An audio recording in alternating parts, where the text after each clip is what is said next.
Eru í vanskilum hjá íslensku bönkunum að mati forstjóra Fjármálaeftirlitsins. Mikilvægt sé að hraða endurskipulagningu lána til að bregðast við þessu, annars verði útilokað fyrir bankana að fjármagna sig erlendis.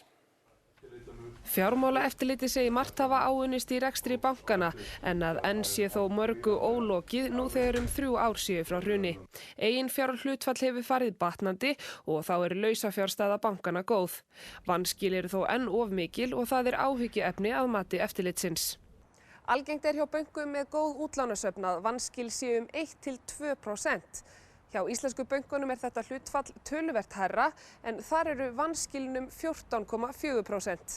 Þetta allt of hátt og bankarnir, við höfum verið að hvetja bankana til þess að hraða endurskipulagningu útlánasafnanna. Þetta tekur eins og það tíma. Sagan sýnir okkur frá öðrum löndum að getur tekið 3 til 5 ár að koma svo niður í þetta lága hlutfall 1–2%. Gunnar segir raunhæft að bankarnir geti náð þessu hlutfalli niður á skömmum tíma. Ég tel að ég geti náð verulegum árangri á 1 til 2 árum. En þeir verða líka að gera það og þeir vita það að bankar með svona hátt hlutfall, hvort við tala 15%, tala nú ekki 30%, eiga mjög erfitt með að fjármagna sig á mörkuðum og á erlendum mörkuðum það nánast bara útilokað.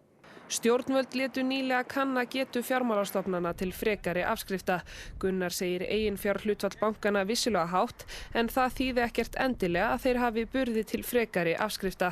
Það náttúrulega svona há eiginfjárhlutfall þegar maður horfir á þau sem hærri heldur en þessi 16% sem við gerum kröfu þá náttúrulega eitthvað svigrúm, en svigrúm til hvers? Það náttúrulega óvissa framundan. Það við erum að hafa í huga líka.